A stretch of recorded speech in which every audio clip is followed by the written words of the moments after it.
మాకంటే ముందు కాంగ్రెస్ వాళ్ళు అమ్మింది, అంతకంటే ముందు టీడీపీ వాళ్ళు అమ్మింది. ప్రభుత్వానికి పన్నేతర ఆదాయం కోసం ఏ ప్రభుత్వానికైనా ఇవాళ తప్పే పరిస్థితి లేదు. ఇక్కడ ప్రజల మీద పన్నులు పెంచలేము, మరి పన్నేతర ఆదాయం కావాలి, రాష్ట్రం సంపద పెరగాలి, ప్రజలకు పంచాలి. మేమేం చేసినాం బ్రదర్, నువ్వు చెప్పిన అన్ని కరెక్ట్. ఏది ఈడమ్మినరు ఆడమ్మినరు 4 పేర్లు చెప్పినావు కదా, అక్కడ కరెక్టే మేము అమ్మినాం. కానీ ఎవరు అమ్మినరు దాన్ని? రాష్ట్ర ప్రభుత్వ సంస్థ అయిన హెచ్ఎండిఏ అమ్మింది, టీఎస్ఐఏసీ అమ్మింది. మేము మధ్యలో ఉన్న బ్రోకర్ తెచ్చి 170 కోట్ల కమిషన్ ఇచ్చి వాడి చేతుల్లో భూమిని తాకట్టు పెట్టిన పరిస్థితి మేము చేయలేదు కదా. మేము అమ్మింది ప్రభుత్వ సంస్థ టీఎస్ఐఏసీ, ప్రభుత్వ సంస్థ హెచ్ఎండిఏ. అంతేగాని మధ్యలో ఉన్న బ్రోకర్ని తెచ్చి, నేను అడుగుతున్నా బ్రదర్, మీరు ఆలోచన చేయండి. 10,000 కోట్ల రుణానికి 170 కోట్ల కమిషన్ ఇస్తారా ఎవడన్నా ప్రపంచంలో బ్రోకర్? అంటే 1.7%, బ్రోకరేజ్ 1.7%. నేను ఇంకొకటి అడుగుతున్నా, ఇప్పుడు భూమి మీద అనుకోండి, ఉదాహరణ మీదే భూమి అనుకోండి. మీదే భూమి అయితే భాస్కర్ గారు, మీరు దొంగసాటున అర్ధరాత్రి జేసీబీలు పెట్టుకొచ్చి సాఫ్ చేసే ప్రయత్నం చేస్తారా? నెంబర్ 1. పోనీ మీదే భూమి అనుకో, సీదా అమ్ముకోవచ్చు కదా ఆవిడ నాపిండా నీ భూమి అయితే. మరి దాన్ని మళ్ళీ తాకట్టు పెట్టే కర్మ ఎందుకు వచ్చింది? ఇదంతా ఎందుకు జరిగింది అంటే వీళ్ళకు పూర్తిగా తెలుసు ఆ భూమి అటవీ భూమిగా గుర్తించబడుతుందని తెలుసు. కానీ ఆ భూమి మీద పైసలు ఎట్లైనా తీసుకురావాలి, ఆ భూమిని ఎట్లైనా లిటిగేషన్ ఇరికియాలని చెప్పి ఒక బ్రోకర్, బాంబే బ్రోకర్ను ఒక బీజేపీ ఎంపీ తీసుకొస్తే ఆ బీజేపీ ఎంపీ ఈ ముఖ్యమంత్రి ఇద్దరు కలిసి మరి ఆ భూమి కోసం 170 కోట్ల లంచం కమిషన్ రూపంలో ఆ బ్రోకర్కి ఇచ్చి 10,000 కోట్లు తెచ్చుకున్నారు. భూమిని తాకట్టు పెట్టింది బీకన్ అనే సంస్థకు, అకౌంట్ చేసింది ఐసిఐసిఐ బ్యాంకులా. నేనేమంటున్నా అంటే మేము భూమిలో అమ్మినామంటే మేము అమ్మింది టీఎస్ఐఏసీ ద్వారా, మాకు బ్రోకర్లను పెట్టలే, ఎవరికి కమిషన్ ఇయ్యలే, ప్రజల పైసలు. తప్పు ఎంపీ గారు ఎవరో నేను చెప్తా, ఎప్పుడు చెప్తా అంటే ఆ ఎంపీకి కొంత సాయం చేస్తాను రేవంత్ రెడ్డి చెప్పిండు. ఇలా ఫ్యూచర్ సిటీలనో ఆడనో ఈడనో ఆ ఎంపీకి కొంత సాయం జరుగుతుంది. అది జరిగినాక కాగితంతో సహా బయటకు వచ్చి ఈ ఎంపీ, ఈయన బ్రోకరు, ఈ బ్రోకరేజు, ఈ ముఖ్యమంత్రి, ఈయన వీళ్ళ పాత దందాలు అన్ని బయట పెడతా. మీరు జర్ర ఓపికగా ఉండండి.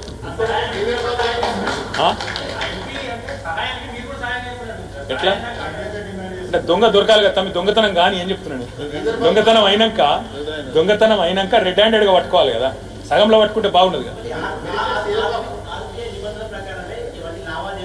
మరి అట్లాంటప్పుడు ఎంక్వైరీకి భయం ఎందుకు? ఆర్బీఐ ఎంక్వైరీ కదా నేను అడిగేది కూడా.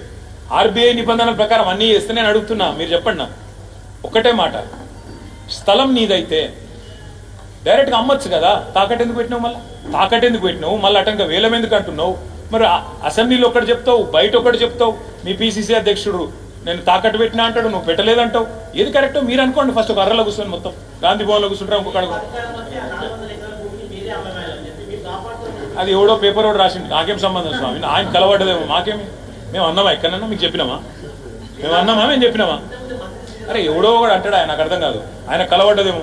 మేము అధికారంలోకి వస్తే వీళ్ళలాగా చిల్లర పనులు అయితే చేయకపోతుంది. మీకు ఒకటి గుర్తు చేస్తాం కదా, కేబీఆర్ పార్కు చుట్టూ ఆనాడు మున్సిపల్ మంత్రిగా 6 ఫ్లైఓవర్లకు టెండర్ కూడా నేను పూర్తి చేసిన 1,500 కోట్లతో. ప్రజలు ఎప్పుడైతే చెట్లు కొట్టొద్దు ఇక్కడ ఆందోళన మొదలు పెట్టినరో కేసీఆర్ గారు నాకు చెప్పిన ఒకటే ఆదేశం ఇచ్చింది, అందరు బాధపడుతున్నారు 800 చెట్లు పోతాయని, క్యాన్సిల్ చేయకండి అని చెప్పిండు. మేము వెనుక పోయినాం. అది మా సంస్కృతి, మాకు ఆ ప్రజాస్వామిక స్ఫూర్తి ఉంది. ఆడ 400 ఎకరాల చెట్లు కొడుతున్నావు, మొత్తం జింకలు చేస్తున్నాయి, జంతువులన్నీ మాయమవుతున్నాయి, అమ్మకరా నాయన అని చెప్పి మేం కాదు కదా మొదలుపెట్టింది, సెంట్రల్ యూనివర్సిటీ విద్యార్థులు. ఆ విద్యార్థుల బ్రదర్ మీకు ఒకటి తెలవాలి, 75-80% మంది మన రాష్ట్ర పనులు కూడా కాదు, వాళ్ళు వేరే రాష్ట్రాల పిల్లలు చదువు పూర్తి చేసిన ఇక్కడికి వెళ్ళిపోతారు. వాళ్ళు ఉండరు కూడా ఉండరు. వాళ్ళకున్న సోయి మనకు ఉండొద్దా? మన ప్రభుత్వానికి ఉండొద్దా? ఎంతసేపు రియల్ ఎస్టేట్ బ్రోకర్ లెక్కన ఆలోచించాలా ముఖ్యమంత్రి గారు? అప్పుడప్పుడు మనసున్న మనిషిలాగా ఆలోచించొద్దా? ఇది మా వాదన.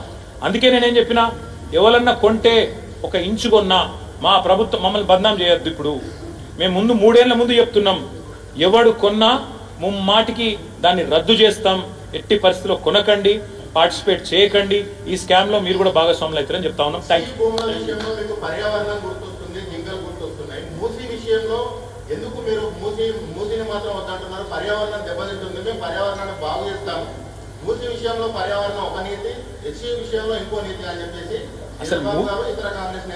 బాబు శ్రీధర్ బాబుకి ఏమైనా చెప్తే కదా ముఖ్యమంత్రి, మూసీలో ఏం జరుగుతుందో తెలుసా? శ్రీధర్ బాబు 1,50,000 కోట్ల కుంభకోణం జరుగుతుంది. ముఖ్యమంత్రి గారు 180 లక్షలు. నేను ఒక్కటి అడుగుతున్నా భాస్కర్, మీరు చెప్పండి నాకు, 6 గ్యారెంటీలకు పైసలు లేవట, తులం బంగారంకు పైసలు లేవు, పిల్లలకు ఫీజు రీంబర్స్మెంట్కు పైసలు లేవు, పంచాయతీలకు పైసలు లేవు, పెన్షన్